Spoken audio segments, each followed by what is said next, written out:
So I lied a little bit in the last video. We are going to use the Riemann sums, or at least the theory behind it, in order to do the integral test. Now, we're not going to draw the Riemann sums or, in fact, compute them by hand or anything like that. But the logic behind what we were doing in the previous page to prove, right here, that the harmonic series diverged from thinking about the Riemann sum limit, that's the basis for the logic that we're using here to do the integral test. So the integral test is going to be a test we'll apply on the next page to a couple examples.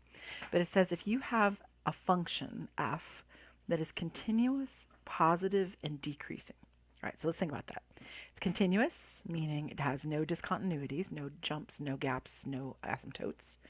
It's positive, meaning it's always above the x-axis. And it's decreasing, meaning it is going downward. Or its derivative is negative, right? All right, so if you want to go back to Calc 1. So it is continuous, it is positive, but it is decreasing, right? Hence f of x right here.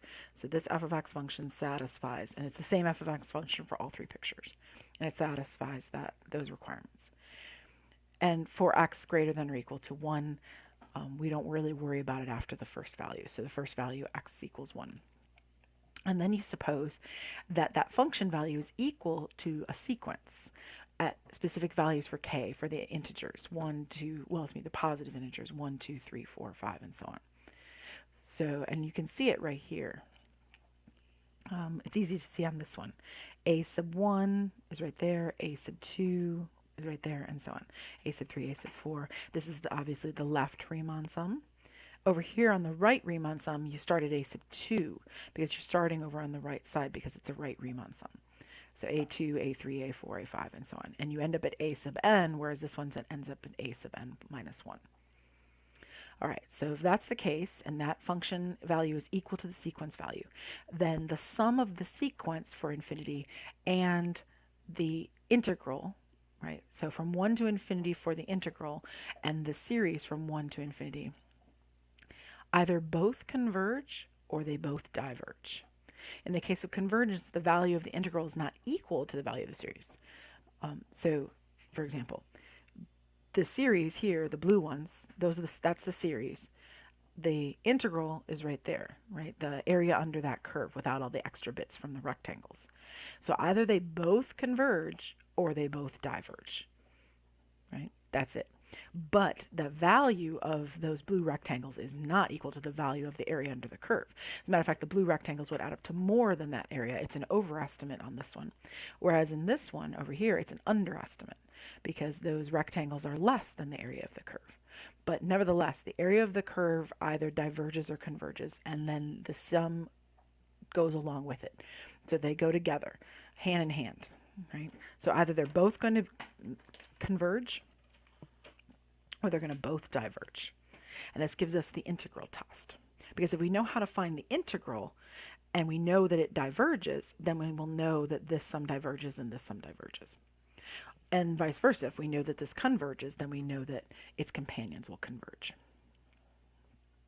All right, now there's a couple of things to note that are of import about this. The lower limit must be the same. So this one actually is a different kind of beast because it starts at 2. But when you look at the theorem, the lower limit on the integral and the sum must be the same value. So that's what this is saying here. So they must be the same value on the lower limit of the integral and the sum. The function does not actually need to be decreasing and positive everywhere in the interval. All that's required is that eventually the function is decreasing and positive. So in other words, and this will happen to us a few times, the beginning part can be a little wacky. Like sometimes it'll go up and then it'll come back down. As long as it's coming back down eventually, that's all that we care about. As long as it's decreasing in the long run. So it can do some kind of weird stuff for the first few terms, for the beginning part of that graph. But as long as we're decreasing and positive in the long run, then it's fine. So we kind of, in other words, ignore the first few terms. If they're being weird, it's okay. We can still use this.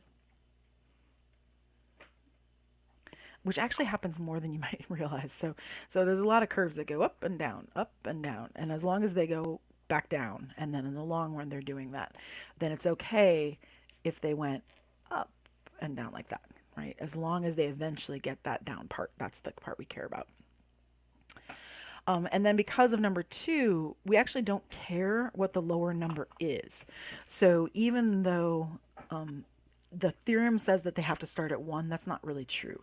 They could start at 3, for example, and then have the integral start at 3. It just has to be the same number.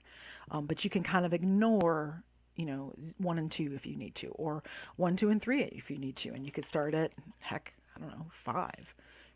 As long as in the long run it ended up going downward, then you're good. So if we say this is 5, then that portion is good because that's what we were looking at. If that makes sense. So this is saying that the index can start at any number as long as it's positive and decreasing, the function is in the long run. And then the test does not give you the value of the series. Again, there are very few series that we actually know the values of. It's geometric and telescoping are the two big ones. And the rest of them, we don't get to know the value. All we know is whether it converges or not. So let me just remind you, remember, geometric and telescoping series, we know the values. We can find the values if they exist. But the rest of them, we don't get to know the values for the vast majority of them. All we're going to get to know is whether they exist or not.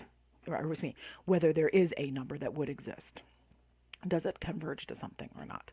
But we're not going to know what that number is. Sorry, my ass got weird there.